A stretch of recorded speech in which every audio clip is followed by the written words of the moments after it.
say quickly. Please. Honestly, I'm happy with the win. It was a blowout. Yeah. But it wasn't the Ravens' A game. I actually feel very much about that game last night like I felt about the Chiefs game on Monday when they beat the Washington Commanders. Similar score, 28-7. This was 28-6.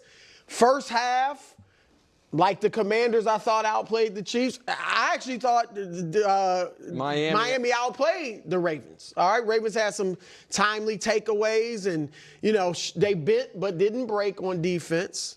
And then the second half, after Lamar got the rust off, they ran away from him. Derrick Henry got going. But here's the thing: even with their B or B- game, they still went into the Dolphins' house and demanded a Cuban sandwich. All right? I'm not the chips yet. The chips will come later, maybe in Cleveland in a couple weeks. Minnesota next week, the chips and the soda pop. But the sandwich, they demanded. Yeah. All right, and this is wow. It smells delicious. This is gonna be dinner tonight. Yeah. I can't wait for this bad boy. From But Versailles Cuban Bakery. yes, they South Beach. demanded Cuban sandwiches. Okay. So yes, So listen, well done, Brew. I'm glad to have you back. it's good to be back, boy. Believe me. And I think Brew Much better than a hospital bed. I think Brew is more back than the Ravens. Oh. Because I saw a lot of the same things you saw. Now listen, Lamar, the rust I was worried about, I think lasted for a half, and then he was awesome. And even the first, if a half. yeah, exactly. And even in the beginning of the game, he was fine, but you could see what didn't, to me, feel like regular full-blown Lamar. But by the end of the game, it did. But the real question about the Ravens moving forward was not going to be, were they going to get MVP level play from Lamar? Because even if they didn't yesterday, we would expect they are going to throughout the season. The question is, how good is the defense going to be? And I saw a lot of what you saw, Brew, which was a first half where the defense, to me, looked as shaky as it did at any point all season. It didn't. And we can show you the first half numbers.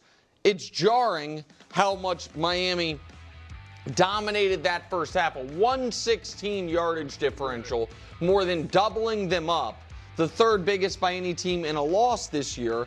And because Miami is falling apart at the seams, and because Miami's not well disciplined, and because Miami's poorly coached, they didn't take that at halftime like, man, guys, we're right there. They took it as, we lost, we blew it, and they played the second half as such. But in that, Miami got the ball within the 30-yard line 6 times in this game, and a 7th if you include the outrageous call on the tripping. Right.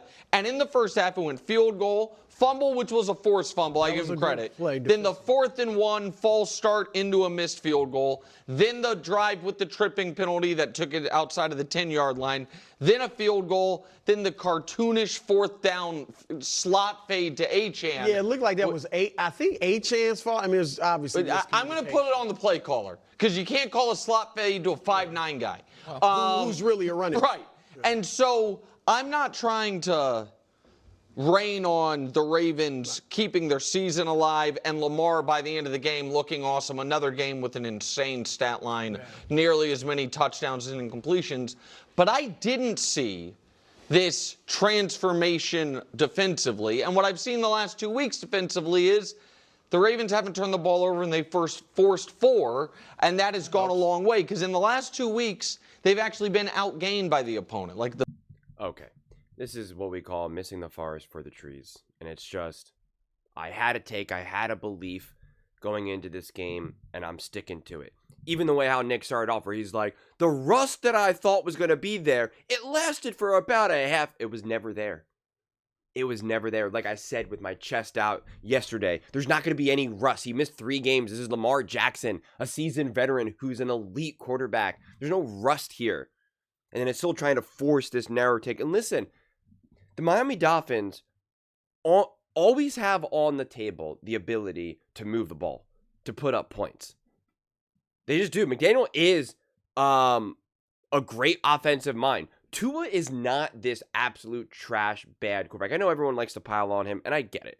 I do. But, like, he's not this, this offense isn't the Cleveland Browns here, right? Like, that's not what this is. Tua isn't Kenny Pickett or something.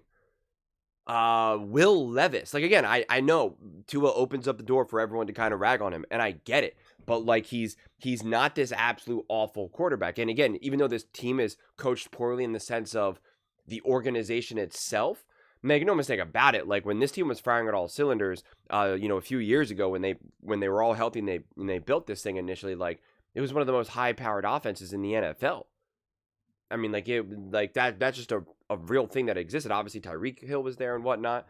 But, like, you could even see in this game, some of the play calling and the play designs are really great, honestly, are really awesome, really smart, really innovative. Ton of movement and misdirection, and you see a lot of receivers, getting open. And so, I'm watching that game and I'm looking at it from a coaching perspective, actually.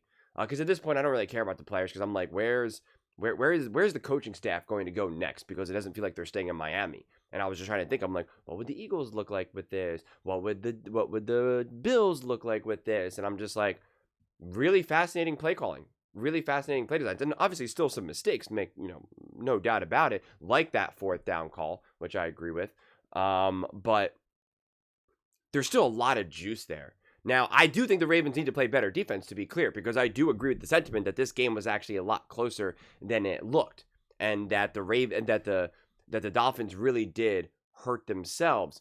But my point is that the Dolphins have always been a bit of a hot and cold team in that regard. They have the ability to really do some really smart, really high level offensive play, and then they have the ability to just look like an absolute cartoon. And we saw both of that against the Baltimore Ravens. We saw absolutely both of that. Here's what's kind of, absurd to me. The Miami Dolphins, 2 for 12 on 3rd down. Yeah, they got 330 yards on 11 total drives. They had 245 passing. They had their penalties, 5. They went to the red zone. They were 0 for 3. I know we said to the 30, which isn't technically the red zone. 0 for 3. We could say that bootleg penalty, which was a bad penalty, we could say that it was 4 or whatnot. Totally fine. Okay. But then look at the Chiefs game where Nick was just celebrating it as a return to form with Marcus Mariota, a backup quarterback. 7 for 12 on 3rd down. 7 for 12. Okay? 260 yards. Gave up 260 yards to a backup quarterback. Okay? Let him get to the red zone twice. Like, I guess, like, what I'm saying is, like, I don't understand the huge stark contrast here. Yards per play, 5. Yards per play, 5.4 against a Tua Tagovailoa, who is a better quarterback. Hate to break the news to people who want to reject reality. Yards per pass for the Commanders, 6.3. Yards per pass for the Dolphins, 5.8. So, I don't know. Like, again, and it's not like I thought, and I didn't think the Chiefs played this amazing game either, to be fair. And I don't think you always need to blow out a team to prove your worth, or that a team is never allowed to move the ball, or if your defense is great, you're going to show that against a backup quarterback or against a Tua or whatever, that it's just going to be pure domination here. But the Commanders, also, if they didn't have that cartoonish fumble that went off Debo's hands, I think, like, they were right there. They were driving. It's a great spot that they would potentially put up 2 touchdowns. And then, like, whether you want to talk about yards or not, it's like, I don't know, you were in a position to give up 2 touchdowns, to give up 14 points. And we could say that the Ravens, realistically, outside of their own mishaps in that regard, it was like 9 points. I think that fourth down call was a bad call, and a miss is a miss, but like 9 points, maybe max 12 points. So so it's just interesting how on one side of the fence we're gonna praise something, we're gonna drop banners, we're gonna celebrate, we're gonna have a party, and then on the other side we want to be like, I'm kind of concerned about this, and it's just like, why? What's the fundamental difference? And if you think there's a difference, then you have to explain the difference. You have to explain the difference. Or you have to just acknowledge, yeah, I think the Chiefs are a really great team. I think they're getting better. I wish they played better against blah, blah, blah, blah, blah. I think, they were fortunate with the fumble and this, that, and, have that honest conversation rather than dropping banners and celebrating and pretending like it was like the most dominant win in the history of the NFL. And then when the Ravens have a somewhat similar game, so to speak, it's, I don't know. I don't really feel that good about them right now. And it's like, what's the difference? What's the difference? And that's the thing for me. Because I am consistent. And there is no fundamental difference on a single game basis. I do think, obviously, the Ravens needed this game more. This game was more important to the Dolphins.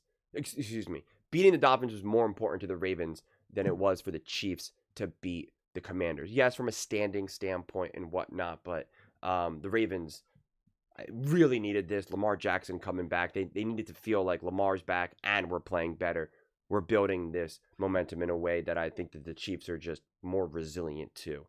And so like a box score like this also doesn't mean a whole lot to me. 18 for 23, 204 yards. Again, it was great. He played awesome, but like it is against the Dolphins. It is against the Dolphins, and it was an important first game back, but I never doubted that there was that like Lamar needed any type of like transition, get right, feel good game.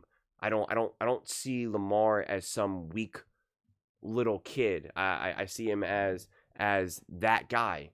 So again, it's important from we always make fun of like Brew and Wild for this, like the vibes, and because they obviously make it kind of silly and cartoonish, but there is something to that. You do need to have vibes. You do need to have that energy. It's not like it's not a horoscope. Like it really is a real thing. And if they won a close game here and the score was I don't know, 28-24 or something, like, yeah, it would be a little different if the Ravens needed a 55-yard field goal to win the game. Like, you feel good about the win, you talk it up, but like, you'd still be like kind of a little antsy. You'd have to, I don't know, you'd have to kind of explain it a little bit more deeply. And a win like this does allow you to be like, all right, our defense is going, we're moving forward, Lamar's back. We're in a position to win the division. Like, you really start to feel, you see the vision. You see the light at the end of the tunnel, and that is building. And so that's why, all in all, you're going to take away more positives than negatives. You're going to have more optimism than concerns. Does this game prove that they're back to being this elite, bona fide Super Bowl contender like we felt they were in, say, 23, when it felt like that they were just unstoppable, or, in 24 when Tom Brady was like, this is a sleeping giant? Like, not necessarily. You're going to have to wait, and you're going to have to play better, against better teams. Going up against the Miami Dolphins does not prove to me that anyone is a sleeping giant or not. I mean, the reality is that their schedule is really fascinating. Because, again, you would expect they're going to beat Miami.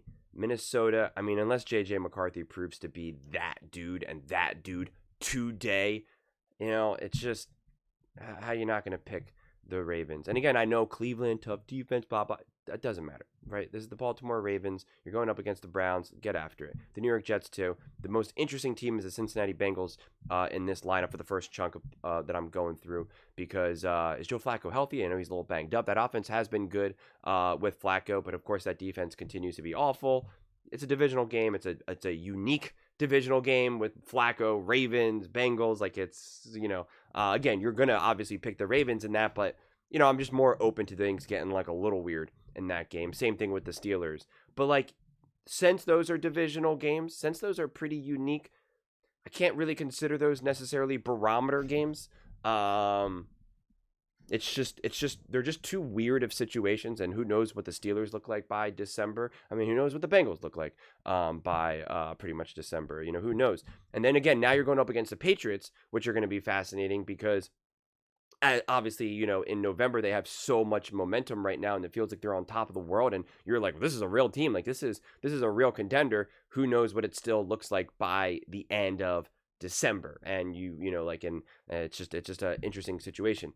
And then you have really the true opponent that you can really be like, hey, how do we compare right now? We've now just played essentially 2 months. Like, how do we fare against a top team, the Packers? It's week 17. It's at the way end of the season here. So it's a weird one. And then that Pittsburgh game, who knows how much that matters for either team at that point. So, you know, it's gonna be hard you're gonna have to look at some of those things. And that's why when you're playing a team like Miami Dolphins, you're like, well, they did give up 260 yards, and well, they did do that, well, they did do that. It's different if you were playing enough other higher quality teams that you could feel you could just feel more confident in your conclusions. But like when I watch a game like that against Miami Dolphins, that doesn't really show me much in terms of how will they fare against the other top 3 or 4 teams in the NFL. Because it's just like, I don't know. And especially a team like the Miami Dolphins, who you're just like, who I said before, you know, earlier in the clip, that like, yeah, that Miami's Dolphins and that offense always has the potential to move the ball. Like they always have that. And now I will be interested to see if Joe Flacco is actually healthy, and with Jamar Chase, T. Higgins. But again, even that, like, that's Jamar Chase, that's T. Higgins, and that's a seasoned veteran quarterback who can distribute the ball. Like, the doors are also open to have the ball moved, you know, around there. So it's just, I don't know. It's an interesting situation. Of course, I think going up against Minnesota and Cleveland and New York, your defense should rise to the occasion in those moments. It'll be like J.J. McCarthy's 4th game, I think, of his entire career. Like, that is a spot that you should be able to make a young quarterback look like a young quarterback. The Cleveland Browns, Dylan Gabriel or Shador or whoever, you should be able to continue that trajectory of that offense doing nothing. And, you know, I'm sorry, Justin Fields should not be a good day for him. And so, like, all of those things could also continue to paint a clear picture, but it's also kind of like, well, you better do those things, because if you can't slow down those quarterbacks, then you can't slow down Josh Allen, then you can't slow down Patrick Mahomes. And if you can't, well, then your offense has to continue to be dominant. And then it's going to be like, well, so what does your offense look like against Cleveland? What does your offense look like against Green Bay and I guess New England? But other than that, your offense putting up points against the Bengals, the Steelers, the Jets, like the Vikings even at this point, depending on how the Vikings continue to unfold, you're just kind of forced to have to try to really make sense of a picture that's kind of just being drawn kind of like, you know, little sections all over the place. But the problem with that is we can see the way how Nick is going into it. You're zooming in and just automatically taking this negative perspective, and I don't see the reason for that, and I don't think that's inherently fair right now. So hopefully that made sense, because it is a lot more complicated than I think people want to you know, give it credit for. And Nick is trying to simplify it in a way of like, I don't know, this defense is really not that good. Look how Tua and this Miami Dolphins team moved the ball, and it's like, well, that's not really nuanced. Like that's not really a definitive conclusion to draw here. But those are just my thoughts. I'd absolutely love to hear yours. What do you guys all think about the Baltimore Ravens? How scary do you think the Ravens look? Do you think this is a return to form for them? How confident did that win make you feel about them, if at all? Let me know your thoughts in the comments below. I read every single comment, so whether you agree with me or disagree with me, either way, let's get in some discussions. Let's get in some fights. But ultimately, let's just have some fun. And please do consider subscribing. We are building an amazing community here, and I absolutely love to see you part of it. I want to build something that we all genuinely feel connected to. Something that we're really excited to be part of. I think we're well on our way to doing it. Please don't forget to give this video a thumbs up, as it really does help the visibility and the algorithm. Thank you so much. See you next time.